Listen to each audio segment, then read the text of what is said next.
And we are live. Go ahead and call meeting to order at 5:59. If the clerk would take roll call, please. Mayor Grant, Present. Mrs. DeLong, Present. Mr. Moss, Mr. Voorhees, Present. Mrs. Carnahan, Mr. Roderick, Present. Attorney Bars, Present. Eli French, Present. Natalie Jean, Jocelyn Barnett, Grace Hiller, Kaden Ashley, and Addison Hill. All right. Everybody's spring breaking it. Mhm. Has everybody had a chance to look over the minutes from the last meeting? That would be 2/12. And do we have a motion to approve those minutes? I make a motion to approve the minutes as written for 2/12/2024. I'll second. Have a motion and a second. All in favor? Aye. Motion carries. Citizens petitions, I did have a gentleman, Mr. Hutchinson, is in the audience. He called about questions on a home-based business. And I didn't have all the answers, so I invited him to the council meeting and he could talk to us. So if you'd like to state your name and. Yeah, Anthony Hutchison. And so basically the question I had, it's home-based vendoring. And in July of 2022, state of Indiana added code IC 16-42-5.3. And in that they amended how home-based vendoring was done, and they started allowing home-based vendors to either in a farm stand or in a roadside type stand, they could sell like home-baked goods and stuff like that without having to have a business license or a commercial bakery and whatnot. So basically, my question was, as far as town ordinances go, as far as setting up something within city limits, as far as like a farm stand, and how that would be. That's basically the gist of it right there. Well, I've got a few updates maybe to add a little bit to that. Okay. Primarily, as long as you got the property owner's permission, you'd be okay there. I know a lot of that's from opening the coffee house.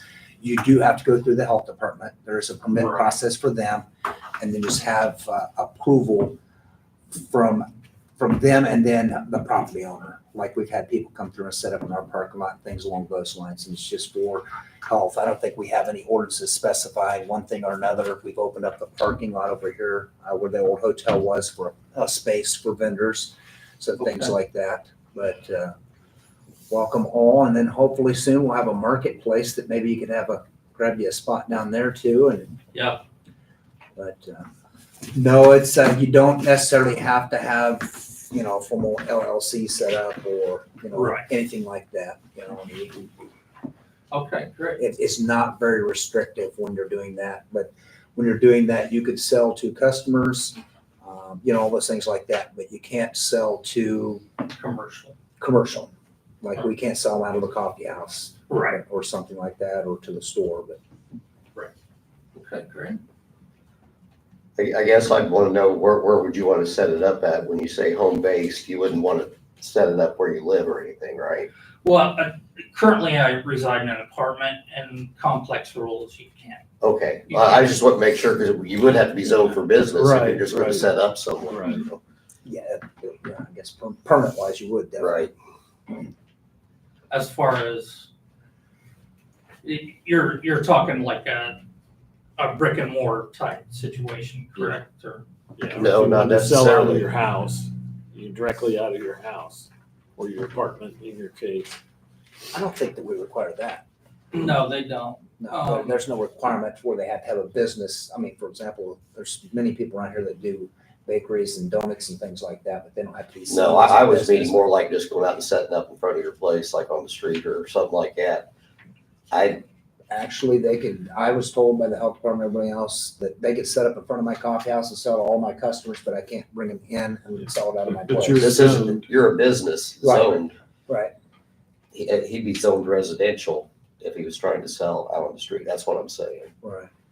Well, as far as I know, the way it's written in the code that I read out, it's you can set up like a stand off the side of the road without having to have any type of business license or whatnot. Kind of like kids set up. Right, and we're talking kids set about up- zoning, Right, and that's what I'm asking about right? within the So that's city why we're trying to limits. ask where it would be, so we can see if you would need to get a special exception or something like that. Well, that's currently up in the air because that's why I'm trying to find this stuff out Mhm. beforehand, because I want to make sure that I don't step outside of Right. what the town.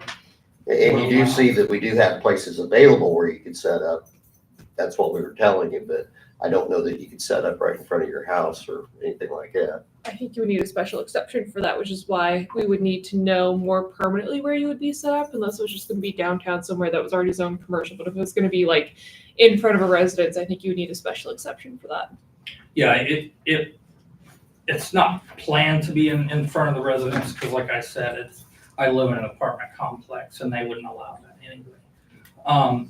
Probably what it would be something like he was talking about at another business's parking lot. Which I'd work fine. Something like Yeah, that. that'd work great. So we've got a lot more now that are setting up at Watson's and over here. I mean, Right. food trucks are I'm becoming not more and more saying popular. And then specifically, but the yeah. vendors I see set up on the other side of the bridge and, different things like that, selling fresh produce and Right. some things along those lines, so.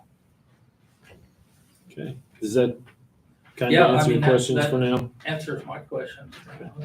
Thank you. Thank you. Do we have any other citizens petitions? Yes, ma'am. Please state your name. Lexi Haddock, representing Attica Community Market, which is our farmers market. So it might hook up with you later. If we can be- Yeah, actually, I on your Facebook page. Oh, So. sweet. Yeah. I will check. But anyhow, okay, so I have some fun updates about like what we're doing with the market real quick, and then I have a request. So next Tuesday, we're going to the Indiana Grown Symposium to represent Attica Community Market and kind of get our vendors hooked up with them. It's through the state, and so it's free to get designated as an Indiana Grown, and they kind of help advertise and just helps our local vendors get their products out there and get some more recognition. And then next month, we're going to a day-long training in Lafayette to get some more information and apply to be including the WIC programs and then the SNAP benefits.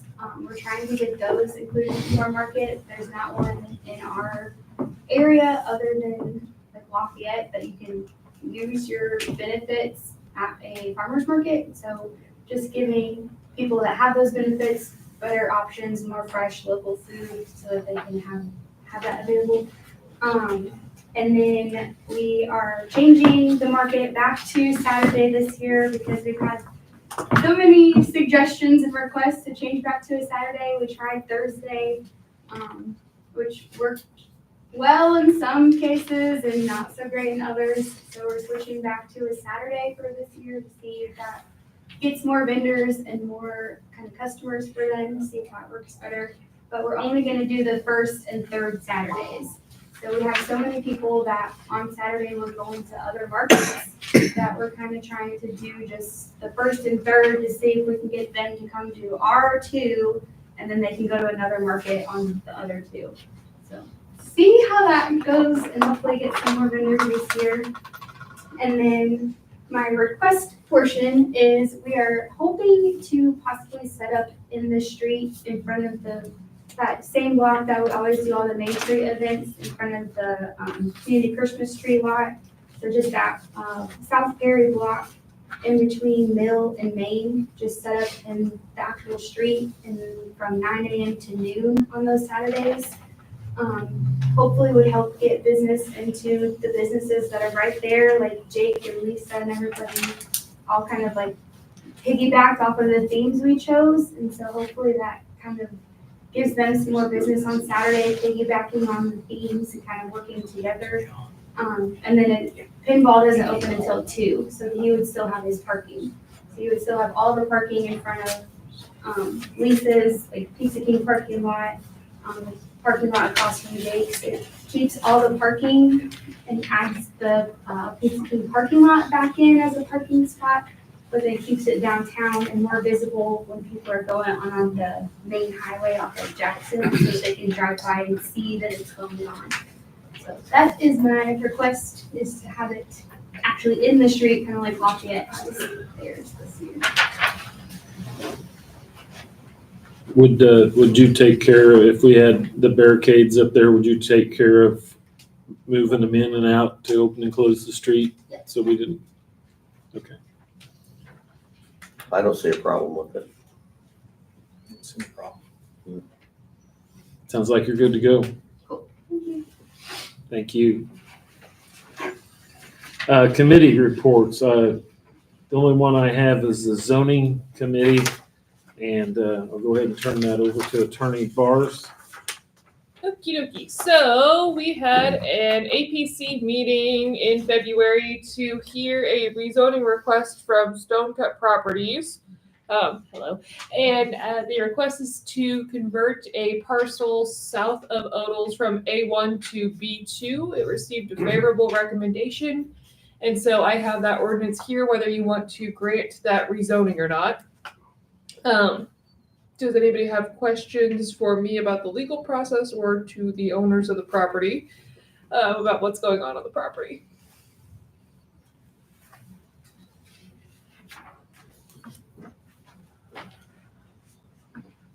I don't have any questions. No questions. Easy hearing. So if you guys are in favor of the rezoning, then I would need a motion to approve the ordinance. It would be ordinance number 2024-0311. Got 2 copies here for your signature. Do I have a motion to approve the request for rezoning? I'll make a motion that we approve the request for rezoning, 2024-031. 1 I said 031. 0311. 11. There you go. Thank you. Yeah, that. Have a second? I'll second it. Have a motion, and a second. All in favor? I Motion carries. Thank you.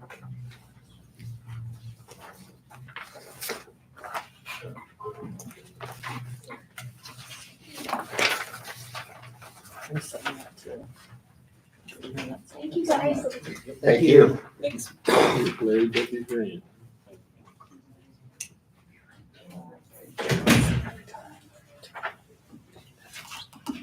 What's your phone here? Sponsoring council member would be Dwayne. Great. We got that and one more copy of it.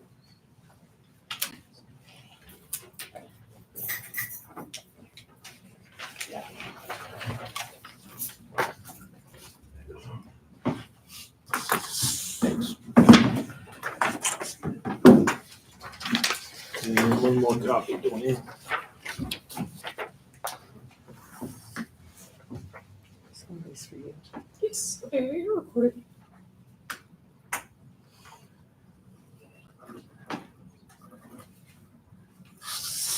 Thanks. Thank you. Thank you. Junior council concerns and reports. We've only got one member here tonight, Eli French, but I think you had some homework, Eli. I did. So I looked in some possible avenues for the park program storage. But the solution I came to would probably just be fixing up the room that it's in now, and then maybe looking into some alternative type storage as far as maybe like shelves or something. And I don't know if that would be like a park board thing for them to look into as far as getting shelving. It would be their expense, I believe. Yeah. But I thought that would probably be the easiest road, and then probably just working on making sure that that room isn't sort of open to the elements all the time, and can keep the items in there usable for maybe a year or two. I didn't know whether, I'll talk to you. He'll talk to me about yeah, that's what I'm getting ready to talk about. Nathan Moss had sent me a text on Friday. I didn't know whether he had talked to you yet or not, but he saw that I had that on the agenda. And he said he's been in preliminary discussions with Myers Steel about fabricating a lockable steel box big enough to hold 4 40-gallon totes. Be able to be moved and bolted to the floor of the existing building or to a new building if we decide to move it at some point in time. All material and labor would be donated, so there wouldn't be any expense to anyone. He said he talked to your mom about it, Yeah. apparently. My But- mom did tell me that, but she didn't give me any specifics. But that would be great. That would. So that's on the table too. But Yeah. And that's kind of what I would be looking at. That would be a great solution, and it would also be a be secure. yeah, at it'd be a least. little bit more because I've noticed a lot more vandalism down by the park recently as far as graffiti goes, and I think being less reactionary would probably be good for that as well. So that would seem like a great solution, I think. Okay. So maybe we can pass that on to the park program folks, and if they're good with that, why, I'll ask Mr. Moss to proceed with that. Awesome. Great. Do you have anything That's else great. for us tonight? I don't think so. Thank you for looking into that. That's great. Department heads, Mr. Swank. The only thing I have kind of reflects Joanne's department, but, we've had a lot of issues with people that have water leaks, and the bills will carry over to the following month, so it'll be a 2-month ordeal. And our ordinance states that they can only apply for it one time, correct? Yes. So what happens is sometimes the customer will have to have a $500 bill that they have to pay, and then we have to credit them back for it. So I wanted to know if there was any way on that specific ordinance, if, we can do something to kind of rectify that. Could we reword that to maybe one appeal per occurrence rather than one appeal per bill? Yes. If you want to, yes. I mean, it would be up to the council and you guys, and whether that causes problems for you, but legally, yes, that's okay. Would that work, doing it per occurrence? I think the ordinance states right now it's per occurrence. It's not per month. I think what you're saying where they may have a leak that they don't get repaired over a 2 or 3 month period. So they have 2 or 3 excessive high bills and they're asking for credits each single bill versus one time. And the way the ordinance reads now is that they can ask for it for one occurrence versus one bill, but you're wanting that changed. And also you have let's take the trailer court, for instance. Multitude of water lines, infrastructure out there, this, that, and the other. So there can be multiple occurrences. You understand what I'm saying with that? They may have a water line that breaks underneath one of the mobile homes here, and then everything seems to be taken care of, and then the following month, we realized there was another one here. So we kind of have to do it on like a conditional thing of when each episode happens. Do they just have one meter or does everybody have meters? At the trailer park? Well, the trailer court has their own individual meters that are underneath the trailers. Now, Mary Hardaway's does not. It's all on one system with one meter. The other, Dunham Woods or whatever it's called now, they have a meter out in front of a large 2-story white house, but also every trailer up there is metered at their expense. It's not city provided meters, it's their own individual meters. There's a lot of shades of gray that happen with this all the time, and it seems like it becomes an issue. Someone coming in and then, having the one occurrence thing, and, or if somebody goes to Florida for the winter and somebody's taking care of it and think, yeah, we've got the leak fixed, and they come back and there's another large bill and it wasn't taken care of. So I don't know. I think we just need a little more flexibility with that ordinance, whatever Ingrid or Judd. I say, would you just be willing to work with Ingrid and I and Yep. just get whatever language in there that you think would be the best, and then present it maybe at the April council meeting? Would that be okay with you? I think that'd be fine, and the council can approve it Okay. or disapprove it. Can I make a suggestion by putting a ceiling on it of like 3 months or whatever? That way people are incentivized to fix leaks quickly so they're not Yeah. wasting the city's water. Yeah. I mean, if they don't, I understand people go to Florida, but if you don't detect them, you don't get it fixed within 3 months. I mean, Well, it's Like we usually a just had sewer later credit, on. it's Yeah. not a water credit, it's a Right. sewer credit. right, just saying, it's Yeah, yeah. too, Like one that happened on Bond Street, just last month, where the woman's actually up in Autumn Trace due to health issues, and her son lives in California. Well, they find out, they've got $1 million water bill, and go in, and of course, the entire basement's completely flooded, so that's gonna carry over from last month into this month, so it'd be actually, 2 months worth of it. This is kind of something we need to think about. You have anything else, Mr. Swank? That is it. Chief Miller? Well, we got a few things here. On Thursday of last week, we heard back from PERF. Our 2 new hired officers were accepted in their retirement fund. One of them came in and completed their new employee packet on Friday and began Friday night to complete his field training program.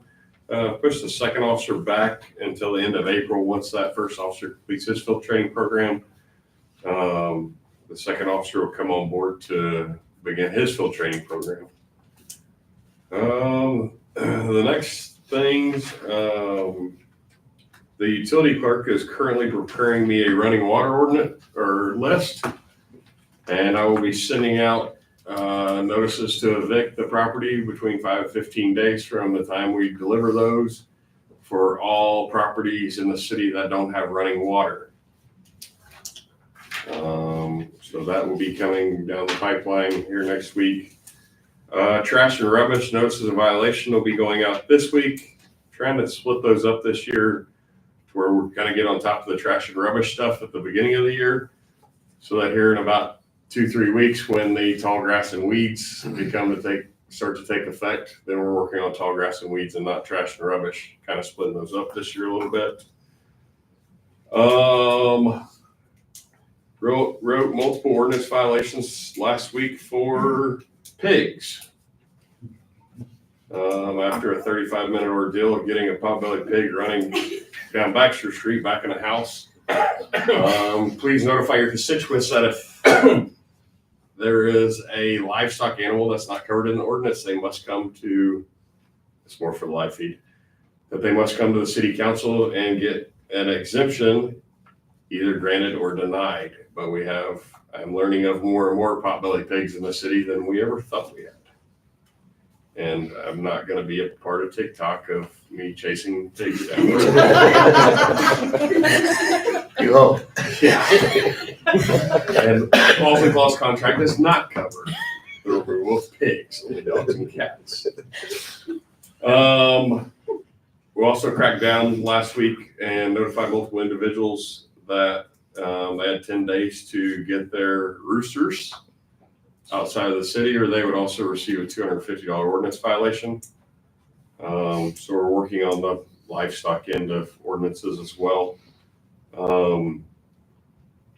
DUI's concerns, I'm currently applying for a grant through the Indiana Criminal Justice Institute for a portable camera system. It's on a trailer that can be set up at multiple locations. If you've traveled around, you'll oftentimes see them in parking lots of Walmart supermarkets and stuff, they have a blue light on top of them. They're portable around the city. So if we're having a high graffiti area, writing on cars, writing on streets, we can move that camera into that area. Possibly not catch them, but more as a deterrent. And a lot of times they never know they're there and they still do it. So that makes our job a lot easier. Part of that grant is also for 2 flock cameras. Flock cameras are, they actually take a picture of every vehicle that passes by them. They also, the program that's in them automatically reads every license plate. It'll flag stolen vehicles, expired vehicles, registered owners without licenses. It will flag vehicles that have an attempt to locate for missing children on them. But it'll also make it where we can go ahead and go and review vehicles that traveled in and out of the city if we had a significant crime event, and to help gather those evidences. Hopefully we'll get that grant. Pretty expensive program, but can sure help with investigations, as well as deter criminal activity within inside the city. The flock system is nationwide, but they pretty much break it down by state. Danville, Illinois has flock cameras. Warren County just got approved for their flock camera system through a grant. Tippecanoe County, Montgomery County, all of our surrounding counties are using them. We'll also be able to tie and link into their camera systems so that if we have a vehicle traveling that could have been possibly involved here in the city, we can actually follow its route of travel through those flock cameras. They have multiple flock cameras up and down I-65, I-74. If we get our grant and we're able to get those, we will get links into all of that system. So we'll be applying for those. I think that's all I had. Did spend a lot of time on McDonald Street, but I can talk about that during unfinished business. That it? Yes, sir. Looks like Chief Little is not here. Mrs. Broadwater? I handed out in your packets the current expense financials. And this is done every month, and it's just FYI for your information on what the different departments are spending and what the budget is looking like. What I'd really like to share with you is just a little bit about what has gone on in the clerk's office for the last couple months. End of year business. I mean, I know you guys hear what's going on here, but if you've never spent any time in our office, you really don't have any idea of what goes on day in and day out. And the State Board of Accounts is basically who audits us and who oversees all of our financials. That they are who I answer to with respect to the city's financial records. Since I've been here, we've been audited twice. We were audited within 2 weeks of my starting for the 3 prior years, when I wasn't here. And then when we applied for the $5 million water grant, in order to make that application, we had to be audited again. I was just notified a month or so ago, because that project is ongoing, that we're going to be subject to a federal audit because it's federal dollars, and we have been audited by the state to be, prior, but that the State Board of Accounts is going to do a federal audit because of this federal money that we're using for the water project. But just since the end of the year, of course, the end of the year, we shored up all the financials. But, in the month of January, our office sends out employee W-2s, 1099s to all the vendors. And then the State Board of Accounts, because they are increasing the audits that they are doing around the state, they are mandating that we upload more information to them than we've ever had to upload just in the 4 years since I've been here. So an example of some of the things that we have to upload, by the end of January, we have to upload something called a 100R, which is a certified salaries for 2023 for all city employees, including seasonal employees. So that's around 30 people. We have to do the fire department entity report, which is due by the end of February. The annual financial report, which I emailed to every one of you. It's like a 60-some page document. All of the information that's contained in there was hand entered into the gateway system. We did do a financial upload with just the ending balance and fund balances and expenditures and stuff, but those had to actually be modified to match the actual thing. The annual financial report is due by the end of February every year. In addition to that, we have to do annual uploads that was due by March 1st. we accept or we incur a food and beverage tax of 1% here in the city of Attica. The food and beverage tax report is due by March 1st of every year. Debt management report, which includes our debt for our water, our sewer, fire, and police vehicles, are all due by March 1st. So if you guys had any requests, come in before March 1st, it probably wasn't received real favorably, Mr. Grant. I'm just giving him a hard time. He keeps asking me where I'm at on this report. He was being hounded to get done. Upcoming deadlines. We have a redevelopment commission or a tax increment financing district here in the city of Attica, which means that the city of Attica captures property tax revenues from taxes paid within that district. We have that report due by April 15th.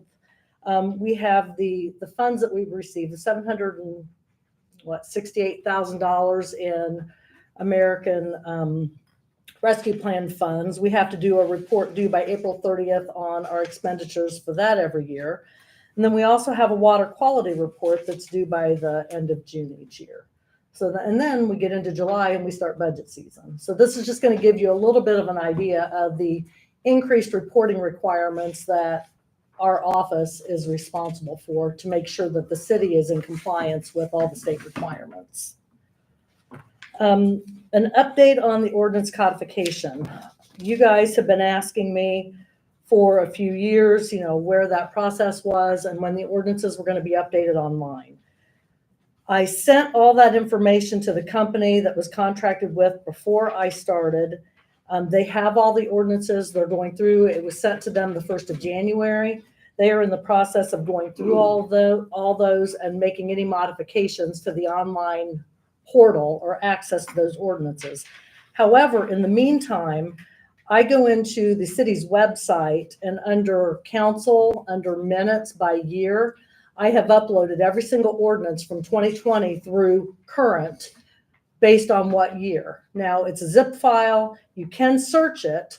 You just have to click on the zip file and then it opens it up and you can search it that way. So all the ordinances from 2020 through now are on the website and are available. But there is a gap between 2016, which is where the online ends, and 2020, where I uploaded to.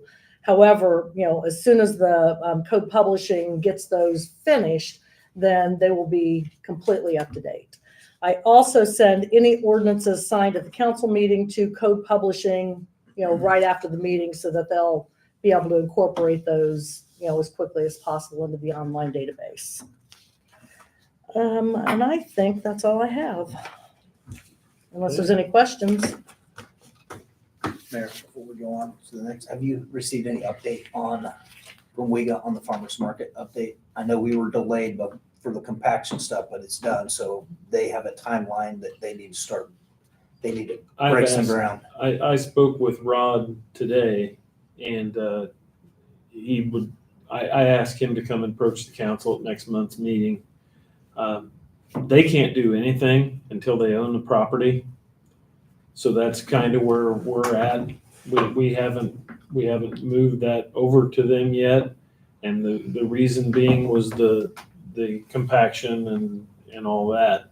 Have we got any results on the soil testing yet or anything?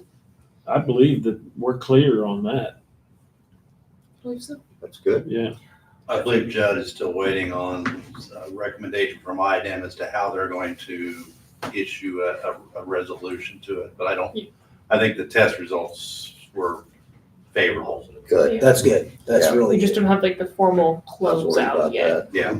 Yeah. So, yeah, but I've asked Rod, because Rod said, well, I really don't have a lot, but I told him I would still like for him to come and give us an update. And that way everybody understands we're all on the same page. And he's out of town this month. Thank you. That good? Go ahead and move on to unfinished business. I've been talking back and forth with Mr. Smith at HWC about the traffic study. Apparently, Purdue did not want to do the traffic study for South McDonald Street because it was going to be too time consuming, is my understanding. It's too big of a project for them. Yeah, so, I was going to propose that we go ahead and let HWC take a look at the parking situation and make a recommendation to the council at next month's meeting for that, before we do anything with an ordinance for parking on the south end of McDonald Street. Sounds good. Is that okay, everybody? I agree completely. The other one that came up was Morningside Drive out here by the high school, where they're wanting to put in another exit to the school. And I kind of think that that should probably be part of the school's traffic study and their engineering, and not be on the city to do a traffic study out there on that property. So I'd kind of like for them to spearhead that and get back with us. Agree. Go ahead and turn it over to Mr. Smith from HWC. He's going to talk to us about the water project and the streetscape. Thanks, Mayor. Got a couple different things to update you all on. First is on the water project. Here's a letter. I'm going to kind of just paraphrase. You can read this at your leisure, but the water project we've been under construction on since really early last summer, with the supply chain things and then some of the issues they've encountered in the distribution system. It's ran on a little longer than we had hoped. A lot of the electrical items like generators were a year-long delivery, so that's kind of why it's one of the biggest reasons why the construction duration has extended. But one of the key things in the project was to replace the roof on the ground storage reservoir that's by the elevated tank. I think I had come before you late last year and indicated that we had some concerns based on some of the work the contractor had done in investigating. They had to get actual dimensions of the roof structure that is needed so they could send those to the supplier. We were going to put an aluminum dome roof over that entire structure. And that structure, if you're not seeing it, is almost 95% submerged. I mean, it's got earth around it. The roof sticks up, but that's really about it. We had went forward in the project assuming we were only going to replace the roof based on some rover videos that the company that does the tank's maintenance provided. And it looked like the inside of the tank was in pretty good shape, albeit those videos were with the tank full of water. So as that contractor started to do some work and excavate around the tank, they found some problems. These pictures that are in your packet, this is the roof here on the tank. It's almost about 100 years old, but the roof for its age is really in decent shape. But as they excavated around it, and as you can see, there's a fence around this, and the earth comes right up to the edge of the fence, and it slopes down away from it on that side. This picture here, as they excavated around it so they could start to get good measurements of the exterior wall, what they found was the concrete that was used to form the separation between the roof structure and the brick walls that forms the interior of the tank varied in thickness, and structurally it was not in the best shape either. So in order for that aluminum dome to properly rest on the walls, that was going to have to be removed and a new concrete ring poured on top of the brick, so you had a good level structure for the aluminum dome to anchor to. Then if you go to this next picture, you can see that they start excavating down to kind of expose to see what the brick wall, what its condition was. And what they found was water was wicking out of the tank through the brick mortar. It's a 3 wide thick brick wall, and water was wicking through that. So the city was actually losing some water. Now, if there's water exfiltrating, that means it's possible water could infiltrate based on the level of water that's in the tank.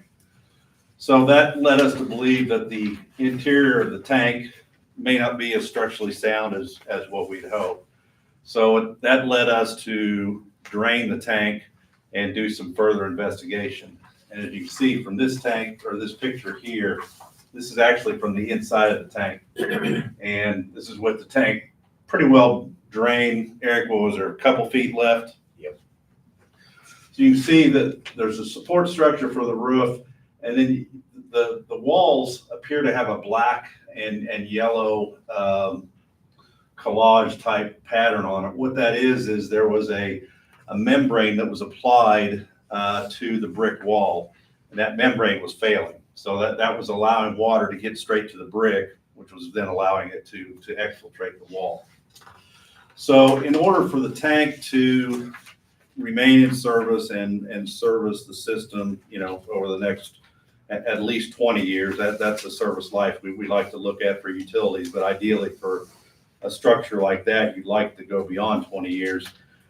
Not only were we gonna have to pour that cap on the brick wall for the new roof structure, we're also gonna have to line the interior of the tank. We had some structural concrete people come in, take a look at it. What they suggested was a half inch layer of what's called Zypex. It's a crystalline concrete mixture that would seal and form a structural bond on the interior of the brick. So what that meant was the cost for leaving the tank in service had grown quite a bit. So at that point, in talking with Eric Swank, we thought we better look at what the cost is to replace the tank, because it is old. If it's going to cost this much to rehabilitate it, you've still got a tank that's 100 years old. So we looked at what the difference of the costs are. And if you look at the very last 2 pages of your handout, it's basically a summary of all of the costs in the project. And alternative 1 is rehabilitating the reservoir, and alternative 2 is replacing it with a new 500,000 gallon ground storage tank. A more modern style would be a bolted steel tank with glass lined with an aluminum dome roof like we were going to put on this one. So the difference in cost is about $427,000. And this is based on estimates, because we've not given the contractor final design plans to build it from. But based on estimates, that's the difference between rehabilitating it and replacing it with a new tank. Each of them are going to require funding above and beyond what's in the budget that was funded by the SRF loan. Rehabilitation, its estimate is $370,000 of additional funds are required, and the replacement is $797,000 additional funds are required. And before I go too far, if we replace it, the new tank would look something like that. You've probably seen those, but they do have different colors. Blue is the standard. It'll be an existing, same location, everything. Yeah, same. What we would do is remove the tank, remove the concrete base, because we need to form a new one. We don't want to trust that base is good. And then it would be submerged, kind of like the one is now. So you're not going to see a lot of it, but it's going to be a little smaller diameter and a little taller. So it's going to stick up a little bit. But the way that ground is, you're still not going to see much of it. Right. We did talk to Baker Tilly and asked them if the city could afford, because obviously, even if we rehab the tank, we've got to have some additional funding for it. Their analysis said the city had adequate funds in the water utility to replace the tank. We've talked with the mayor and Eric, and it's our recommendation that would be the best course of action for the city to take. If we do go that route, what we need to do is design the new tank and get it permitted, because if we're building a new tank, IDEM would have to approve that design. But we could have all that done so that they could start construction hopefully this summer and have it complete by the fall. Or we're not operating, using that right now. We're just using the tank, water above ground. No, we're using. It's back in service now. Okay. But we'll be able to go through this process without inconveniencing the customers, or we're hopefully. We had it out of service for a couple of weeks. That's why I know here a couple weeks, but Yeah, and new, we've got, or, you know, we've got those valves that are in place that should protect the low zone. The main risk is, you know, the tank is so high of overpressurizing, but we made it through and didn't have any issues. So we should be able to, if we do see that we're having some issues, we can always do like when we take a tank out of service for painting, we could open some hydrants and or put some pop-off valves to relieve some pressure. So I'm sure we can get by without it. And as far as having enough water in storage, you know, the elevated tank alone almost has enough for your current daily demand. okay, So that's, yeah, thank you. Well, I believe that the added cost is not what's ideal, but we have a 100-year-old tank that you look at the pictures, it's in bad shape. Yeah. And we need to, you know, plan and prepare for the future. And additional 427,000, as long as we've got the funding there to do it. I support the mayor and Eric's decision to do so. And I agree. Do you need a motion? if you're in agreement, our next step is we would bring a contract to the Board of Works to do the design of the new tank and get it moving. And we talked with the Board of Works at the meeting last week and kind of brought them up to speed on where we're at as well, and that they're in agreement as well. So I wanted the council's input on this, and I didn't want to just say, yes, let's do it, so. One thing I didn't touch on, you know, we have a contractor on board that's doing the project now, and it's kind of a unique situation because it's kind of a major change in scope. You know, you're going from changing the roof to building a new tank. But I did talk to Judd about it, and since they were the only bidder, we can do this by change order their contract. In other words, we can give them the design of the new tank, the new site plan, new piping plan. They can give us a price, and we can add this or modify their contract to include this work. But we also reserve the right, if their pricing is not what we feel is fair, we reserve the right to rebid it. Just the tank piece. So. Didn't you mention at one of the meetings that we had that in their original bid to rehab the tank, that they were going to gingerly go in Yeah. and take that ring off and We did talk with them, but yeah, they had an item in there, it was called selective demolition, because yeah, in taking the existing roof off, they had to be careful because they're still gonna use the rest of the tank. So it was kind of a lot of handwork. Well, they were using that number in their original quote they gave us. And I talked with them and said, you know, now you don't need to be careful. You're tearing the whole thing out. So they did agree that number could change. yeah, good. So I think we can come up with a reasonable number with them, but if we can't, we certainly can bid it. All right. Were you prepared to talk at all about the streetscape Yes. update, Eric? Here's another letter on that one. So the streetscape, something we've been working on that's kind of I guess, in partnership with the market area. But it's a project that includes new sidewalks, pavers, landscaping. You know, there's been some renderings shown. Redoing the pavement on Perry, Jackson, between Brady and Perry, Mill Street between Brady and Perry, and then you know, a lot of landscape amenities, a drive-through and a parking lot that kind of meshes with some of the market development. That project's kind of been in the design phase really for about the last 6-8 months. One of the things we were waiting on was community crossings funding through NDOT, because a portion of this project qualified for that grant funding. And so that got us another $574,000 in grant funds. We had to get this bid in accordance with NDOT, the community crossings. You had to have the project awarded by March the 3rd and have a contract with a contractor, because you got the award from NDOT in December, early December, late November. So we had our first bid opening on February the 6th, and we only had one bidder, and the bid was in the amount of $2,965,000. We are in a kind of pretty volatile bidding climate, still are with supply chain issues and everything, but that was high. And we, the last budget that Baker Tilly used to evaluate was based on our updated 90% design number of $2,383,000. So that was kind of the budget we were using, because they said that was fundable through the city, assuming $574,000 of that was from community crossings.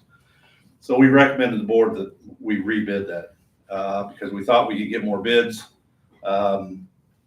We had a couple bidders that said they couldn't get an electrical number. So we rebid it and said we had to do it quick. So we had to do, 2-week bid turnaround. So we opened bids again on February 29th, and we got a bid from the same contractor, and that was the only one. But their bid was lower. It was $2,654,000. So they came down a little over $300,000. And really the only thing we changed was we took the electrical work out. In other words, the pulling the wires and wiring up electrical outlets in key places so food trucks could hook up to it, and some of the wiring for lighting. That was taken out because that type of contractor, that's not something they like to do, and it's something the city could hire out to a local electrical contractor at a later date.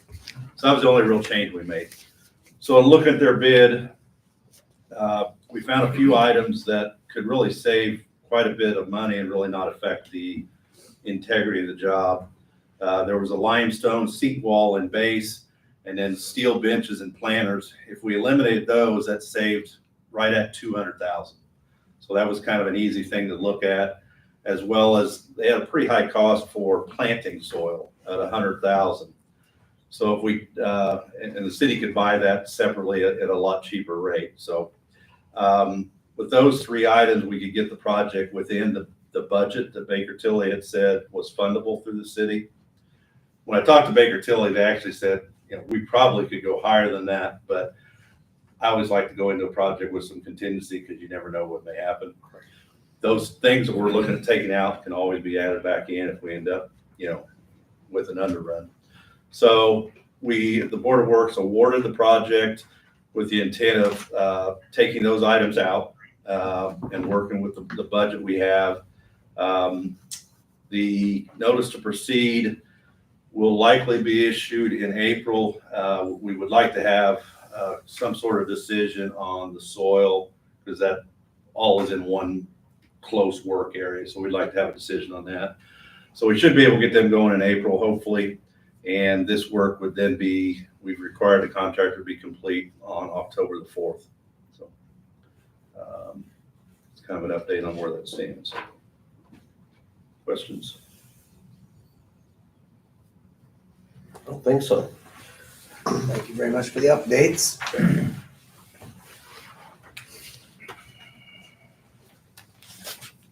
Okay, moving right along.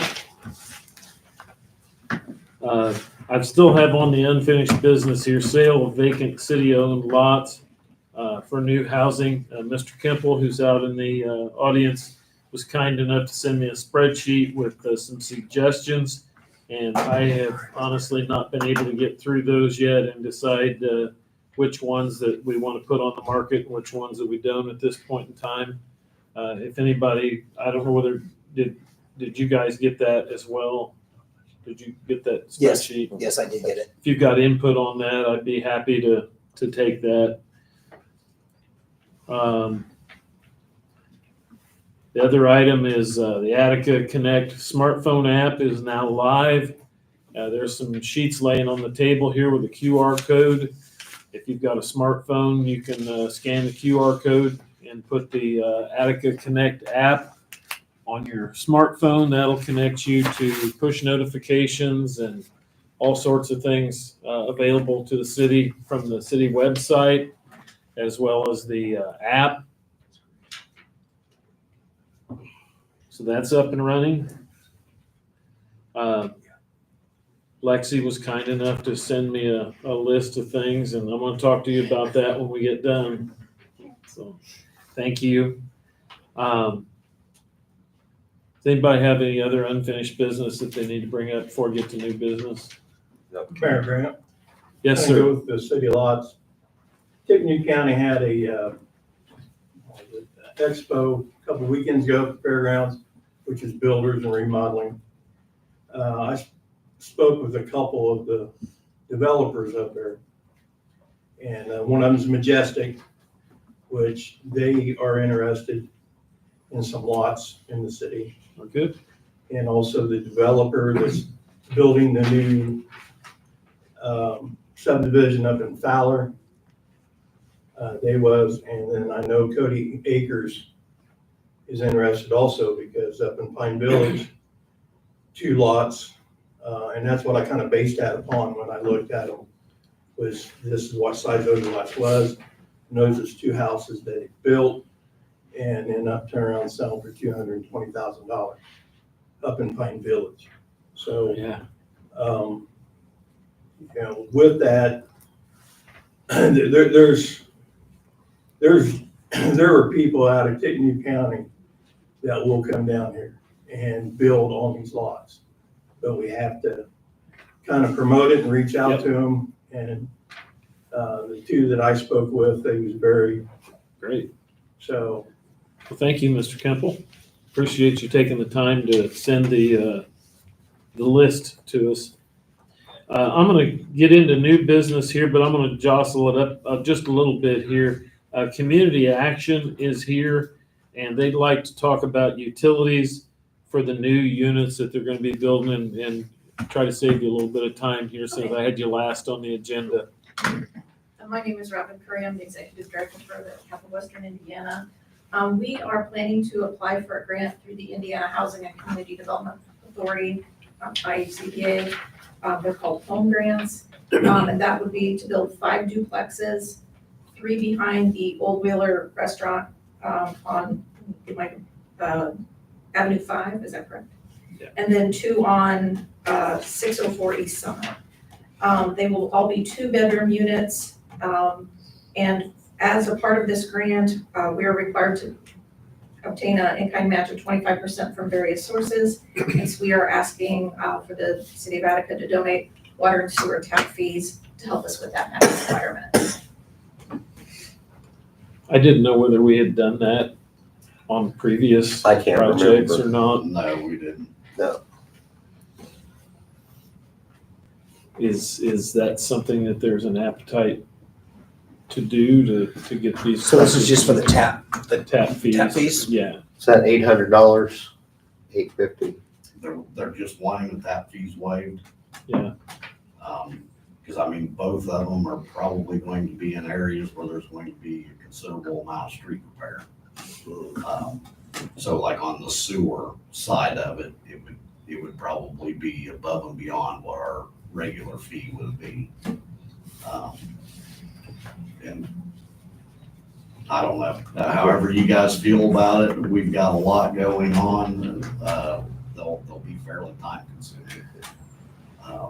Especially with the workload that we have currently, but if that's your guys' wishes, we'll do what you. Police chief's got a lot of extra people, or, well, he's got quite a So- lot,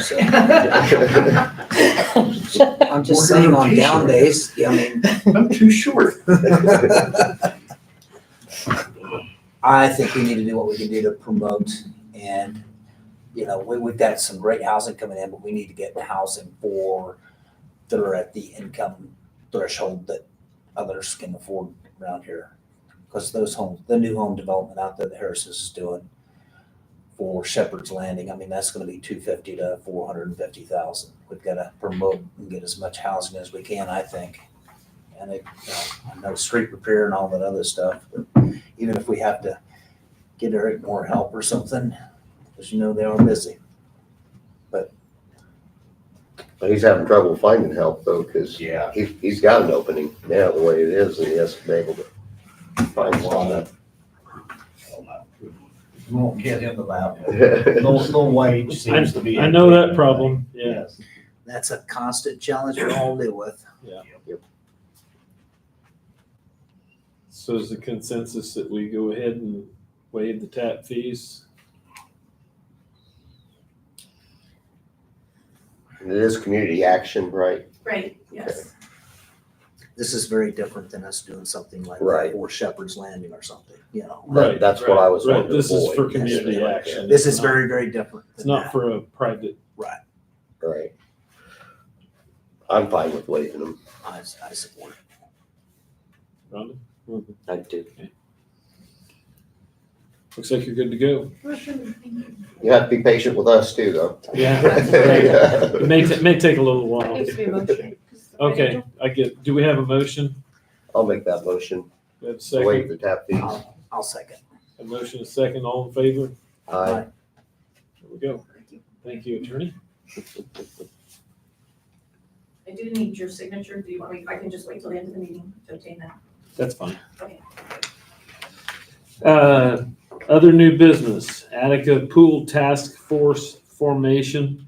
I've got a meeting scheduled for this room on April the 6th. That's on a Saturday afternoon at 1:00 for anyone who's interested in helping out with the pool task force and being on the not-for-profit for the pool rehabilitation, repair, operation, ///. I know there was a lot of people that was near and dear to their heart, and this is your time to be here at 1:00 on the 6th. I've already had several people step forward from a couple of different businesses in town and offer their services, and they plan to be here at the meeting as well. So hopefully we can do a little bit of organization. I know I've talked to Mr. Barris about helping to set up the not-for-profit for this if it moves forward to that point. Not-for-profits can get some grant money that possibly the city or a municipality could not get. So that's April the 6th at 1:00. And is it possible? I know we don't want to overload it. We're this new app out, but pushing out big things to try to get as many people as we can to certain. I mean, that's a big piece Yeah, that. we'll do a push You notification. could probably do an Attica alert too, just set it out and Yeah. not the meeting any. Yeah, we could do that. We, Yeah, we join. No. We means Mr. Grant. that's kind of an ongoing negotiation. Yes. Citywide trash pickup scheduled for May 11th. That's on a Saturday. So we'll try to get that on a push notification as well, get that out there to everybody. Get that on our Attica Connect app. City street lighting update. One of the things that came up when I was out campaigning was people were complaining the town was dark. The street lights need upgraded. So I got a hold of Duke Energy here a few weeks ago and had a meeting with them.